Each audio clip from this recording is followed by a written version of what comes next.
వేడుకలా, నింగి నేల పసుపుమయమై పరవశించేలా అంగరంగ వైభవంగా జరుగుతున్న మహానాడు పండుగ వేళ 10 కోట్ల తెలుగు తమ్ముళ్లకు, ఆడపడుచులకు, రైతన్నలకు, శ్రమజీవులకు, దేశ విదేశాల్లో తెలుగు కీర్తి పతాకాలుగా వెలుగొందుతున్న మన బిడ్డలకు, వివిధ రంగాలలో తమ ప్రజ్ఞ పాఠవంతో తెలుగు తల్లికి సాంస్కృతిక, సాంకేతిక, సాహిత్య నీరాజనమిచ్చిన కళాకారులకు, మేధావులకు, శాస్త్రజ్ఞులకు, విఘ్నులకు, ముఖ్యంగా నా పసుపు జెండాను కుండెల మీద మోస్తున్న తెలుగుదేశం కార్యకర్తలకు నా హృదయపూర్వక నమస్సుమాంజలి.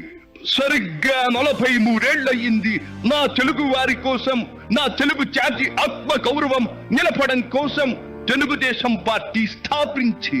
నేను స్థాపించాను అనే కన్నా పుట్టింది అనాలేము. ఎందుకంటే ఆనాడు కార్మికుడి చెమట నుంచి, కర్షకుల రక్తం నుంచి, చాడిత పీడిత ప్రజల బాధ నుంచి పుట్టింది తెలుగుదేశం. కులమత వర్గాలకు అతీతమైన నవ సమాజానికి సరైన నిర్వచనం చెప్పేందుకే తెలుగుదేశం పుట్టింది. పేదకు కనీస అవసరాలైన పూటకు పక్కెడన్నము, తన దాచుకోవడానికి పక్కా ఇల్లు, గౌరవం నిలుపుకోవడానికి ఒంటి మీద వస్త్రం, వీటితో పాటు రైతన్నల సంక్షేమం, ఆడపడుచుల అభ్యుదయం, బలహీన వర్గాలకు పాలనాధికారం, వీటిని అందించడం కోసం మొదలైన తెలుగుదేశం ప్రస్థానం ఆ తరువాత ఎన్నో మలుపులు తిరిగింది. కొత్త జగతికి, అపూర్వ ప్రగతికి బాటను వేసింది.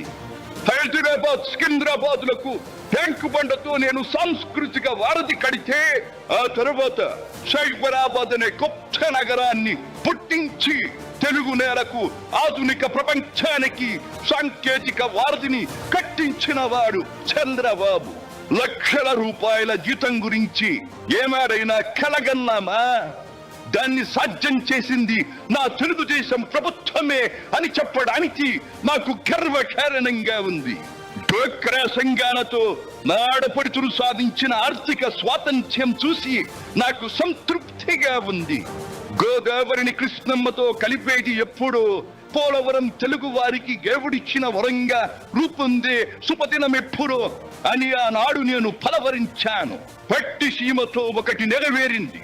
పోలవరం పూర్తితో మరొకటి ఇంకా 2 ఏళ్లలో నెరవేరబోతోంది. రెక్కలు ముక్కలు చేసుకున్న డొక్క సగం నిండని పేద ప్రజానీకారికి ఇంత ఆదరవు కల్పించడానికే ఆనాడు కిలో 2 రూపాయల బియ్యం పథకం పెట్టాను.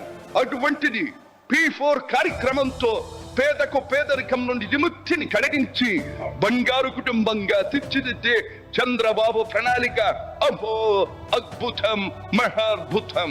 శాతవాహన సామ్రాజ్యానికి ఒకప్పటి రాజధాని నగరంగా బాసిల్లిన అమరావతి పేరిట నేడు నిర్మాణం జరుపుకుంటున్న ఆంధ్రుల రాజధాని నగరం దేవేంద్రుడు సైతం అసూయ పడేలా, మయూరి సైతం అప్పుల పడేలా రూపుదిద్దుకోవాలని మనసారా దీవిస్తున్నాను. క్రమశిక్షణాపూరితమైన అభ్యుదయ సమాజ నిర్మాణ శక్తిగా యువతను మలచడం కోసం ఆనాడు నేను కలను కన్నాను. యువగణానికి ప్రాధాన్యమిచ్చి యువశక్తికి పదును పెట్టి నా కలను నేడు తీరుస్తున్నాడు నా మనవడు లోకేష్. అంతేకాదు, అధికారానికి సరైన నిర్వచనం మానవ సేవ అని ఆనాడు నేను పాటించిన నియమాన్ని నేడు గతంలో ఆచరించి పార్టీ కార్యకర్తకైనా సాధారణ పౌరుడికైనా అండగా నిలుస్తూ నా వారసత్వానికి వన్నెదిస్తున్నాడు లోకేష్.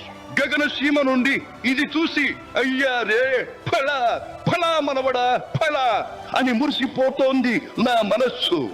ఈ దేశం మనది, దేశ సమైక్యతే మా సిద్ధాంతం, మా రాష్ట్రాభివృద్ధే మా దేశాభివృద్ధే మా లక్ష్యం అంటూ ఆనాడు నిత్యం నినదించేవాడి. ఈనాటి వికసిత భారత్, వికసిత ఆంధ్రప్రదేశ్ గురించి వింటుంటే ఇదే కదా నేను కోరుకున్నది అనిపిస్తోంది. చివరిగా ఒక్క మాట, చెరుగు నేల వాళ్ళు చెరుగులా పాడి పంటలతో పారిశ్రామిక వికాసంతో పరవశించాలని, తెలుగులాట ప్రతి ఇంట నిత్య వసంతాలు చెందాలని, ప్రజల కోసం అంకిత భావంతో ప్రభుత్వం చేస్తున్న కృషి ఫలితం కావాలని ఆకాంక్షిస్తున్నాను. సెలవు. సర్వే జన సుఖినో భవంతు.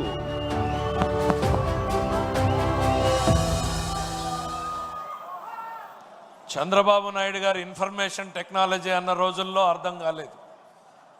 ఇప్పుడు ఆర్టిఫిషియల్ ఇంటెలిజెన్స్, క్వాంటమ్ టెక్నాలజీ అంటుంటే ఇంకా ఆలోచిస్తూ ఉన్నాం. కళ్ళ ముందు కనపడినటువంటి ఆ రూపం కావచ్చు, గంభీరమైన ఆ స్వరం కావచ్చు, ఆయన చెప్పినటువంటి ఆర్టిఫిషియల్ ఇంటెలిజెన్స్ ద్వారా రూపొందించబడినటువంటివి మన ముందు నందమూరి తారక రామారావుని సాక్షాత్కరింపజేసినటువంటి ఆ ఆర్టిఫిషియల్ ఇంటెలిజెన్స్ టెక్నాలజిస్టులకు కూడా ఈ వేదిక ద్వారా ధన్యవాదాలు తెలియజేసుకుంటున్నాం. అధ్యక్షుల వారు 2 మాటలు మనతో పంచుకోవాలనుకుంటున్నారు. ఇదే నివాళులు అర్పించడానికి.